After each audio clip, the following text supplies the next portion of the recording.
This is Max Goldberg from Living Maxwell. I'm here in New York City, a special event talking about organic food and fair trade, and it's a real honor to have Maria Rodale from Rodale Inc. She's the CEO of Rodale Inc. And when you talk about organic food in this country, and you talk about organic food, say royalty, you talk about the Rodale name, and when most people think organic food, they think Whole Foods, but it really didn't start with Whole Foods. It started with your grandfather, right. Correct? Yes, my grandfather launched Organic Gardening magazine in 1942. Mm-hmm. So he's considered the founder of the organic movement in America. Yeah, I mean, if it weren't for your grandfather left, I think, the Lower East Side, right. and wanted to see get a better connection with the earth and food, and he moved out to the suburbs and created the U.S. Soil Association. Is that right?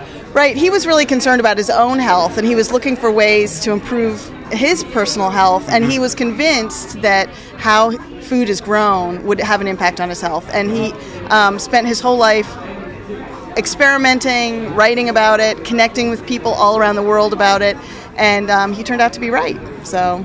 I mean, he's the trailblazer in this country for organic food. There's no question about it. Yeah. So, Maria, you run a very big media company right now. You talk about Inconvenient Truth, you publish that, South Beach Diet, magazines that reach 70 million people. And you've seen the organic food movement from a much different perspective than most people. Where do you think this country is heading? Are we heading in the right direction? Are we heading backwards? You know, there's things going on now with the genetically altered salmon. 70% of the food on the supermarket shelves is made from GMO. Where do you think we're heading right now in terms of organic food?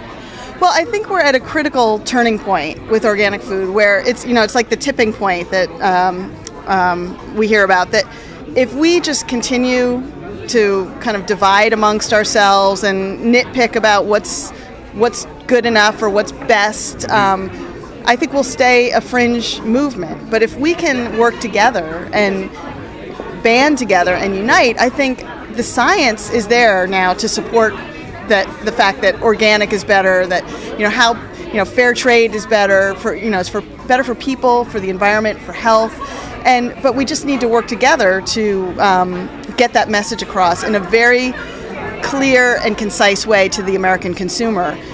Because I was just at the Organic Summit last week or the week before, and the fact is the American consumer is confused. They actually think natural is better than organic, and we know that natural really doesn't mean anything. There's no standards behind it.